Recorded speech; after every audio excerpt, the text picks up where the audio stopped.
अस्सलाम वालेकुम। Welcome back to our channel decide. काफ़ी टाइम से वीडियोस नहीं बन रही थी क्योंकि मेरे भी एग्जाम से स्पेशल सीएसएस के मैं भी उसमें बिजी थी। तो अब जो है इंशाल्लाह रेगुलर आएंगी वीडियोस। ये वीडियोस जो हैं वो एमसीक्यूज की हैं, अभी करंट अफेयर के एमसीक्यूज जो कि पेपर में आए थे, ठीक है, वो वाले डिस्कस कर लेते हैं। उसके अलावा कुछ और भी एमसीक्यूज आ रहे हैं, उन्होंने पेपर्स दिए थे कुछ एमसीक्यूज के, तो वो सारे भी हम चला अगली वीडियो में डिस्कस कर लेंगे। पेपर कैसे हुए, क्या लेसन्स थे, क्या बाकियों को करना चाहिए, सब कुछ जो है ना, वो फिर इंशाल्लाह एक अलग से भी मैं वीडियो बना दूंगी। वो फिर उसका आप वेट कर लें कुछ दिन, ताकि वो थोड़ा सा ना सारी गलतियां मैंने जो ऑब्जर्व किया लोगों का वो सब कुछ को वो डिस्कस कर लेंगे। अभी हम कुछ देख लेते हैं करंट अफेयर्स में। Which country recently removed British monarchy from its bank notes? तो कौन सा कंट्री है जिसने ब्रिटिश मोनार्की बैंक नोट से हटा दी है? तो उसका राइट आंसर है नन ऑफ दिस ऑप्शन था उसका, ऑस्ट्रेलिया राइट आंसर है। ऑस्ट्रेलिया ने हटाया कब, कौन सा टाइम है ये है 2 फरवरी 2023 वाला टाइम था। उन्होंने कहा था कि वो इमेज नहीं लगाएंगे किंग चार्ल्स की थ्री, जो अभी रिसेंटली एलिजाबेथ के बाद हुआ है। एलिजाबेथ का उसके बाद उनकी नहीं लगाई, ठीक है, उनको रिफ्यूज कर दिया था, इसलिए जो है उन्होंने रिमूव किया। ये राइट आंसर है इसका। When did Indian spacecraft mission Chandrayaan-3 landed on the moon? तो उसका राइट आंसर है 23 अगस्त 2023। और ये जो है ना इंडिया को फोर्थ बनाता है नेशन कंट्री जिसने जो है मून पे जो है वो अपनी जो है कोई सैटेलाइट भेजी है, मतलब इस तरीके से, ठीक है, स्पेसशिप। बाकी कौन से हैं? यूएसए है, रशिया है और चाइना थे प्रीवियसली। और ये इनके पहले दो भेजे थे लेकिन गए पहुंचे नहीं और जो फेल हो गए थे। बाकी तीसरा जो है इनका ये सक्सेसफुल हो गया। Which country won FIFA women's world cup 2023? तो उसका राइट आंसर है सी, स्पेन। स्पेन जो है first secure first ever women's world cup, ठीक है, पहली बार ही उन्होंने जीता है। और कौन सी डेट थी ये? 20 अगस्त 2023 थी। आगे वाले एग्जाम्स में या कभी भी आपको हेल्प हो सकती है इसमें, तो आप ये देख लीजिएगा। The Biden administration release national cyber security study on dash. जिसका राइट आंसर है 2 मार्च 2023। उसके जो है वो कौन से, मतलब कि थोड़ी सी इंट्रोडक्शन में बता देती हूँ उसकी, साइबर सिक्योरिटी क्या थी, किस वजह से बनाई थी उन्होंने। To ensure safe and secure digital ecosystem for all American. इसके अलावा aim to reimagine the cyber to align with American values, economic security और ह्यूमन राइट्स के हिसाब से। और एम्फेसाइज किस चीज पे किया था कि cyber security responsibility and resource allocation पे। तो ये थी इनकी जो है वो नेशनल साइबर सिक्योरिटी स्ट्रेटेजी। अब मैं कोशिश करूंगी अगर अलग से करंट अफेयर की इस तरह की इस टॉपिक पे वीडियो बन सके तो मैं बना दूंगी इंशाल्लाह, लेकिन आगे कुछ दिन लगेंगे उसमें। What is the theme for Earth Day 2023? Right answer is C, invest in our planet. और अर्थ डे कौन सी डेट पे होता है? वो होता है अप्रैल 22। हर साल जो है अप्रैल 22 पे होता है। इसको हम लोग इंटरनेशनल मदर्स डे भी, मदर्स अर्थ डे भी कहते हैं। ऑस्ट्रेलिया बैन टिकटॉक इन डैश। राइट आंसर इस डी, नन ऑफ दीज। इसका राइट आंसर है 4 अप्रैल 2023 में किया था। इन जुलाई 2023 चाइना रिप्लेस इस foreign minister क्यूंग Yang with dash. Right answer है सी, वेंग यी। क्योंकि क्यूंग यांग ने छुट्टी कर लिया था ज्यादा, ये मैंने यहाँ पे लिखा भी है। 1 मंथ पूरी वो छुट्टी ले ली थी उन्होंने, काफी लंबी हो गई थी। और सिर्फ आधा साल ही जो है ना वो जॉब में रहे, फिर उनको रिप्लेस कर दिया था दोबारा से विंग यी से। अभी करंटली विंग यी है। The war between Ukraine and Russia began on Lash. तो इसका राइट आंसर है बी, 24 Feb 2022।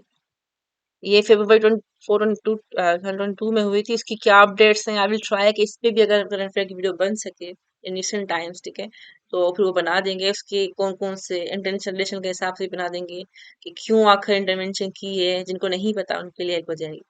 और सारा कुछ जितनी भी इनकी हिस्ट्री वगैरह होगी, कौन से आर्टिकल्स लगे हैं, कौन सी बैन्स लगी हैं, ये वो सब कुछ अपडेट जो रिसेंट होगी अब तब तक मैं इंशाल्लाह बना दूंगी इस पे भी।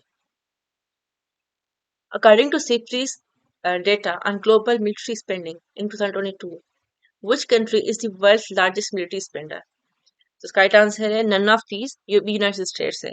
कितनी यूनाइटेड स्टेट्स की स्पेंडिंग थी?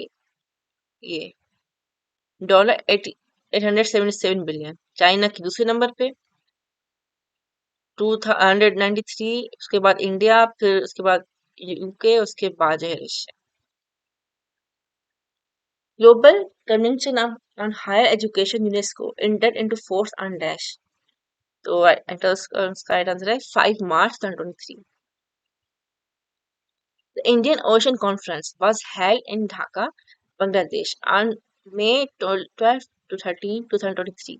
तो कौन सी नंबर पे वो कन्वेंशन थी? तो राइट आंसर इसका 6 है। उसके गोल्स क्या थे ये मैंने यहाँ पे मेंशन भी किए हैं। ब्रिंग टुगेदर गवर्नमेंट ऑफिशियल्स, ठीक है, ये एक डिप्लोमेट्स और think tanks from different countries, notably littoral and island ones, क्या करने के लिए? To explore the ways to boost regional collaboration, ठीक है, मतलब कि आपस में जो है उनकी कोलैबोरेशन बढ़ाने के लिए जो कॉन्फ्रेंस का ये गोल था। World development report is leased by dash, right answer is the world bank. Who became the prime minister of France in May 2022? Right answer is Elizabeth born.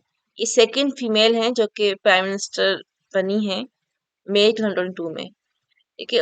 President email Macron ने उनको किया था choose 16 मई को, और जो इनकी government announce हुई थी वो 20 मई 2022 को हुई थी। और ये सेकंड है, फर्स्ट वाली कौन सी थी? एडिथ क्लेसन थी, वो 1992 में हुई थी।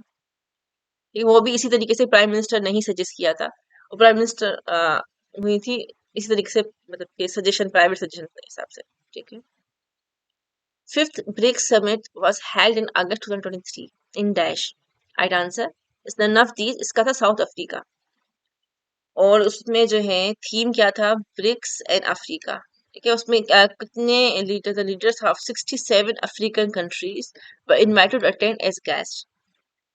और इसकी फोकस क्या थी? Strengthening cooperation between BRICS and African countries in area, कौन कौन से? ट्रेड हो गया, इन्वेस्टमेंट हो गया, इंफ्रास्ट्रक्चर डेवलपमेंट हो गया, और टेक्नोलॉजी ट्रांसफर हो गया।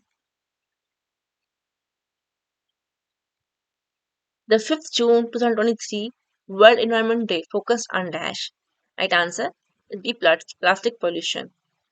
उसमें ये है कि फोकस्ड ऑन क्या था? Showcasing solution to plastic pollution, underscoring the needs for comprehensive whole of the security approach. किसके लिए? To combatting plastic pollution crisis, मतलब सिंपल है, प्लास्टिक पोल्यूशन के हवाले से ही वर्ल्ड एनवायरनमेंट डे सेलिब्रेट किया गया। When did Taliban took over control of Kabul? Right answer इसका बी, अगस्त 2021।